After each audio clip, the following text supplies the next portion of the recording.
Hey everybody, thanks for tuning in to All Things Division 3 Soccer with Simple Coach and Jackie. I am Simple Coach.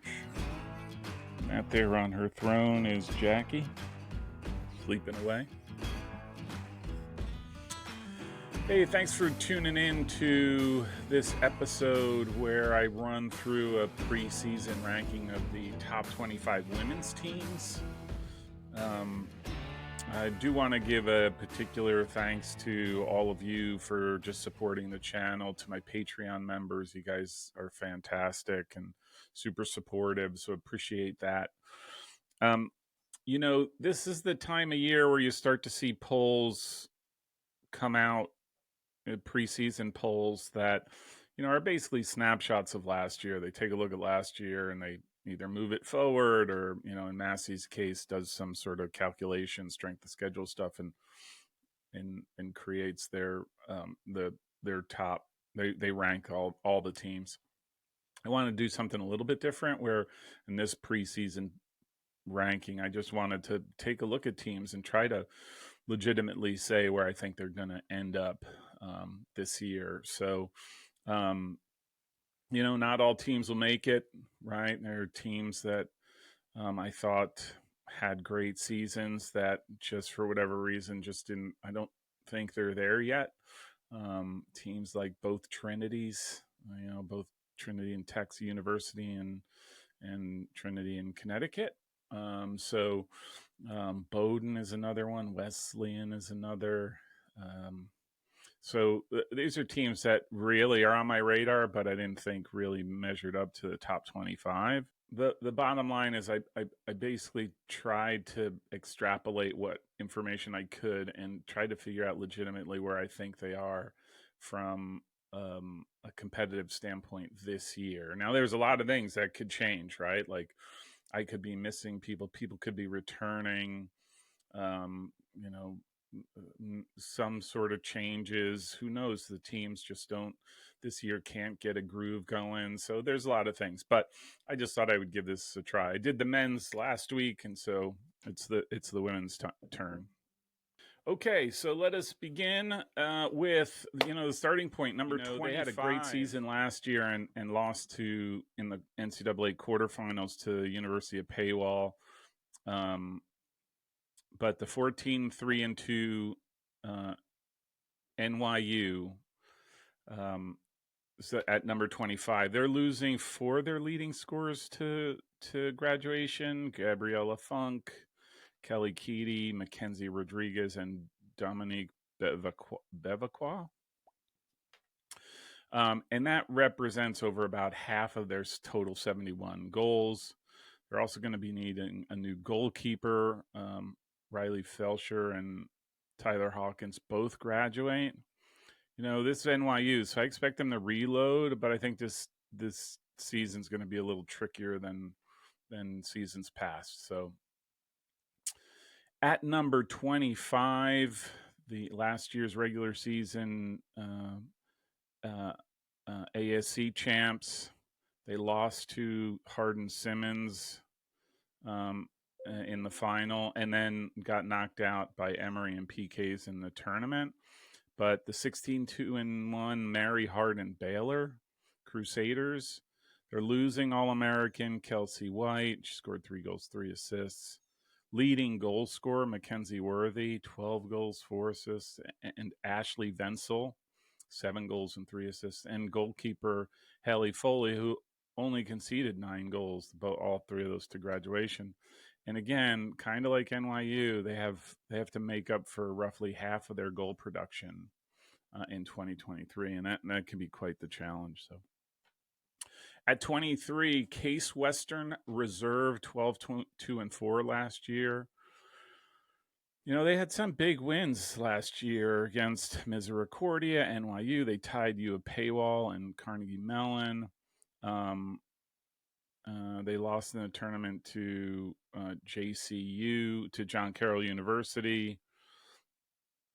But Case, they'll be adjusting to a new coaching staff under Alyssa Johnson, and she was just hired in May. So there's a lot of, I think, learning going on. They're losing Maggie Stord to graduation. Um, I don't think they were a super powerful team in terms of goal productions, but they definitely locked down their opponents, allowing only 10 goals. Um, and and to that end, they're, aside from Maggie Storty, they're also losing All-American defender Ania Hartzler, who were leaders in the back line. So that's going to be the challenge. On the one hand, can they figure out a way to produce more goals, but also how do you lock down the back? So I think that's going to be a challenge. Next up, Hardin Simmons, 17-2-3, comes in at number 22. They're losing all region senior defender Mercy Mummert and senior midfielder Kaylee Maddox to graduation. They do have a deep roster, and I think they should get back to the NCAAs and make a bit of a run. And who knows? They lost to a Cal Lutheran in the tournament in the third round. So, yeah, we'll see. Hardin Simmons. At 21, William Smith of Hobart and Smith. They were 14-1-4 last year. They beat Messiah in the regular season. They won the Liberty League. And they lost to Bowdoin of all teams in OT in the NCAA tournament. They lose a lot, though, to graduation for their 5 leading scorers. Defensively, I think they have some things to sort out, including in goal. And so there's a lot of key spots that they're going to have to fill, which could make it for an interesting 2023. Coming in at 20, 19-2 last year, winner of the American Rivers Conference title. After another great year, Loras College, they are losing a lot. Lose 11 players, including leading scorer Savannah Johnson, who scored a whopping 24 goals and had 12 assists. Yeah, they do have a strong roster, but the goal production obviously is a big issue, and I think but I do think American Rivers Conference should be their goal, and I think it's definitely achievable. So. At 19 in New Jersey, the NJAC stalwart Rowan at 14-2-2. They do have a pretty veteran roster for 2024. Leading scorers Mackenzie Clement and Olivia Giordano are back and leading the props. They have an outstanding all-region goalkeeper who really impressed me last year, Callista Burke, and the entire back line is back. I would say they have the talent and depth to possibly be the dark horse of the tournament, but we shall see. At 18, they were not ranked last year, but I'm throwing in Pacific Lutheran. They did lose a big class with Alyssa Long and Lily Dose, both of their 2 leading scorers, combined for 16 goals apiece. They do have a veteran squad returning, Hannah Cecil and goalkeeper Abby Winkler. And I do think they're going to be on the hunt again for the SCIAC, and is going to definitely give Cal Lutheran a run for their money. So at 17, MAC Freedom winners knocked out in the second round of the tournament by University of Paywall, 16-4-1 Misericordia. I don't know. I thought they were losing All-American player 2022 player of the year Emma Schweitzer, who had 17 goals, 8 assists, and Megan Alsbach, 11 goals, both to graduation. And if that's the case, they have some really big shoes to fill. They do have a deep bench. Julia Beck has 11 goals, 5 assists, so they do have some talent up front. And I do expect them to not skip a beat and take the MAC Freedom again. I think they're talented. I think they just sort of bring in the right talent and have a cadence to them that it's hard to beat. At 16, OEC regular season and tournament champs. They made it to the quarterfinals, falling to Messiah. John Carroll University at 16-2-5. You know, this could be another great year for Coach Marek and his team. Um, their returning leading scorers, Madison Rosado at 13 goals and 2 assists, and Emily Patrick, 9 goals, 3 assists. They are looking solid defensively as well. Returning defender Catherine Schaefer and sophomore goalkeeper Madeline Martin Cozier, who allowed only 16 goals this season. They do have some outstanding young players, and I think, as much as this pains me, they're going to be tough to beat. And so I think if with a little bit of maturity, I think they can go far. And now, number 15 at 12-1-6 last year, Carnegie Mellon University. They didn't lose the entire regular season. You know, they run through UA opponents, Emory, U Paywall, WashU, Chicago, NYU, and Case. They made it to the second round, losing to NYU. This year, they've lost a strong senior and graduate class, including leading scorer Cecilia Dietrich, 7 goals, 1 assist. But I think they have a core returning squad. I think you can expect them to make another strong run to the UAA, but I think they're going to need more goal production if they want to have the same level of success. At 14, 17-2-2, Calvin University, very, very good last year. They beat North Central, a very good Chicago. They won the MIAA tournament. Then they lost in the second round to runners-up WashU. They are losing their leading scorer, Liz Williams, 7 goals and 13 assists to graduation, and fifth-year defender, Carrie Mitchmerheisen.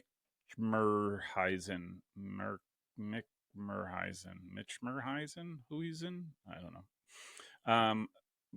But they do have a solid squad returning. So I think they have a pretty sizable junior class this year. So I think for the next couple of years, you could see them pretty prominent in the top 25. At 13, my favorites, 15-1-5 last year, University of Paywall. They had an outstanding season. They made it to the semifinals and lost to Tufts in a tight game in Rochester. And you guessed it, it's the University of Paywall. They do lose leading scorer Claire Grover, 19 goals, 4 assists to graduation, but have a number of players who are ready to step up. And yes, in case you wanted to know, they still have me blocked on Exeter. Me? Why? And at number 12, Coach Dan Wheeler and Johns Hopkins, 16-3-2 last year, 2022 national champions. They won the Centennial Conference.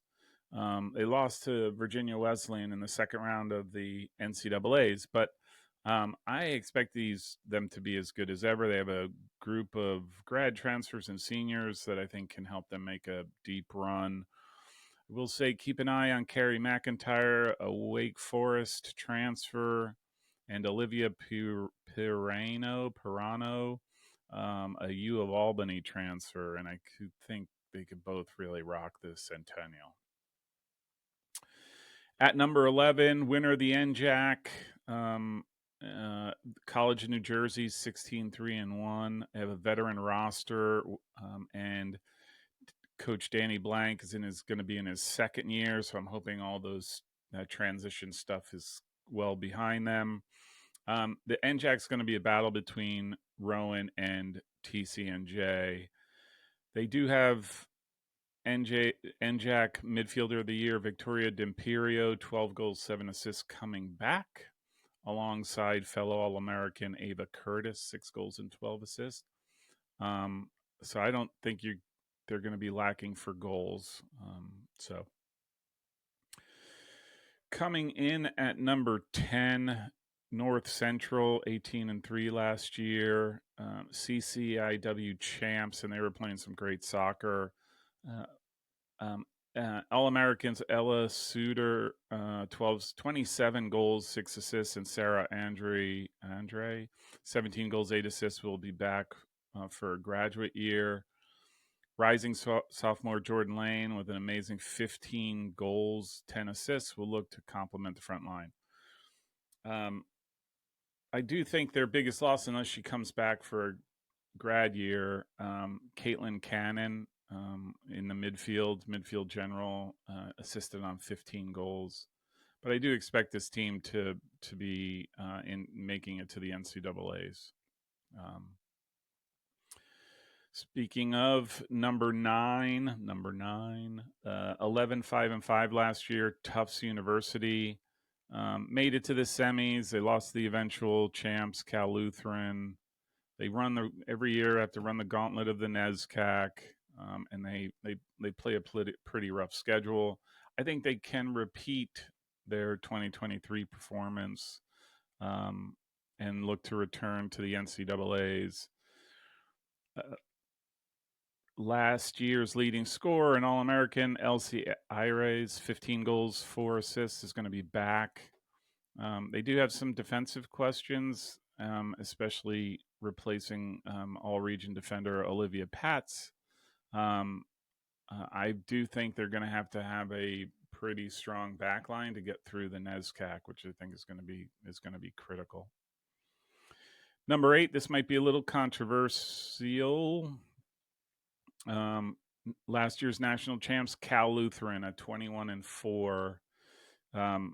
They totally deserved winning out. They just played some great soccer, but this year they're losing pretty strong senior and graduate class that largely led them to the national championship.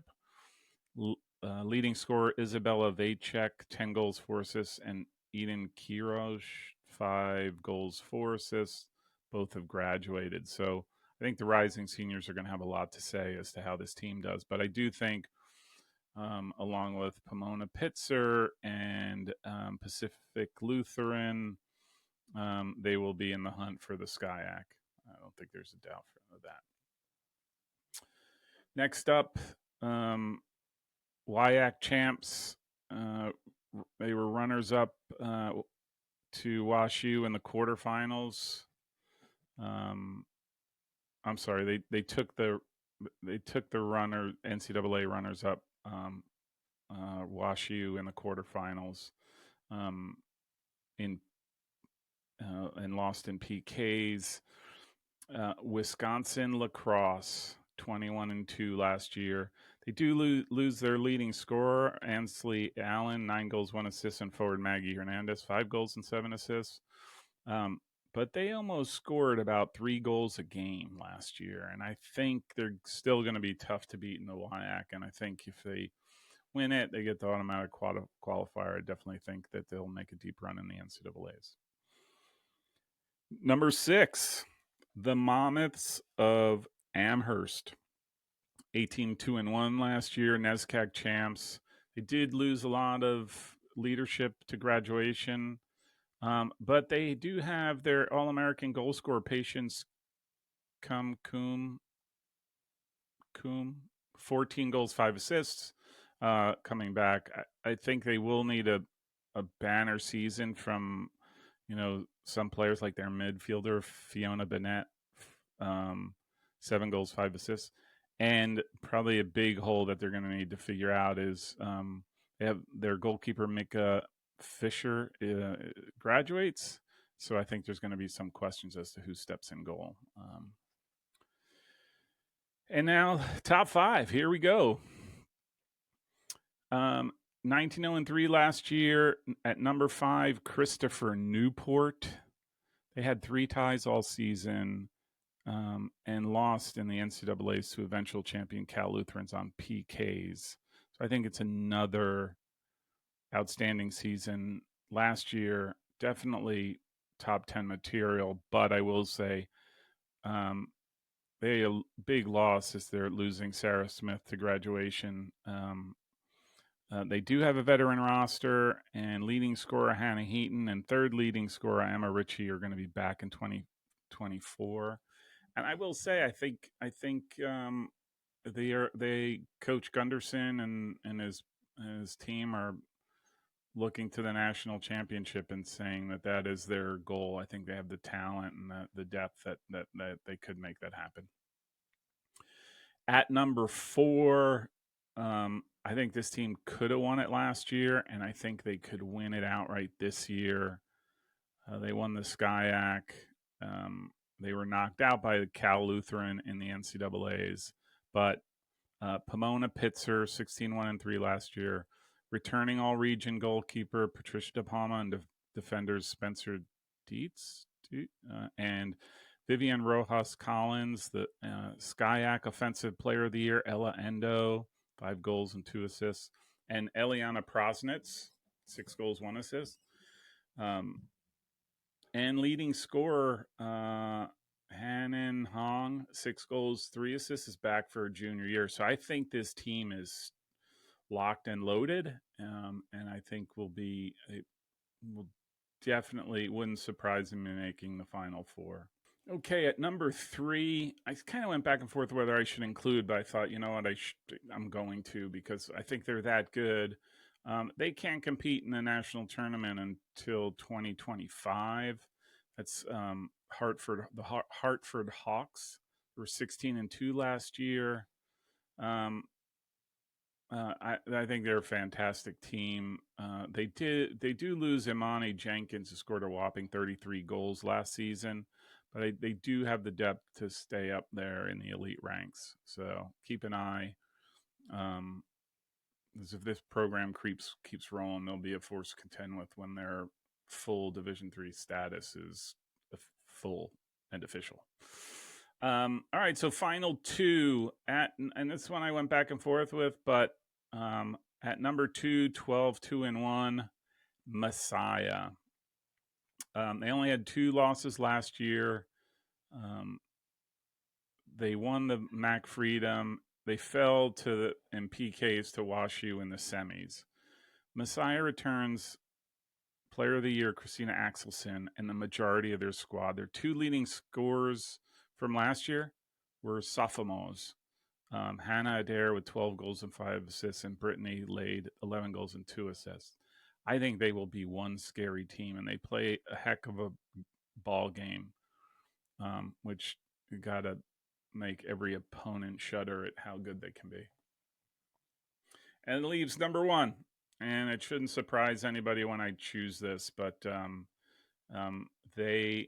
they were having an undefeated season until they met last year University of Paywall. They still won the UAA conference, and then they obviously made the finals, NCAA finals, where they lost to Cal Lutheran. So number 1 spot goes to Wash U. They have 4 of their top 5 players leading in points return. Galen Clayton, 9 goals, 5 assists. Grace Elhert, 10 goals, 1 assist. Ella Colino, 5 goals, 6 assists. And Meryl McKenna, 5 goals and 1 assist. I would say if there's a question is just defensively, they do lose All-American Allie Hackett, defender to graduation, and All-American keeper Sydney Connor, who I thought was the bomb. I think if the goal that Cal Lutheran scored is an inch lower, Sydney Connor gets that ball on a save. I thought she was remarkable. But nonetheless, I think the squad's loaded, and I think they're looking to get back to the national championship and sealing the deal once and for all. So, all right, so that was the top 25 women's teams according to Simple Coach preseason ranking. Hope you enjoyed it. If you have any questions, compliments, criticisms, by all means, down below, comment down below, shoot me an email. I do respond.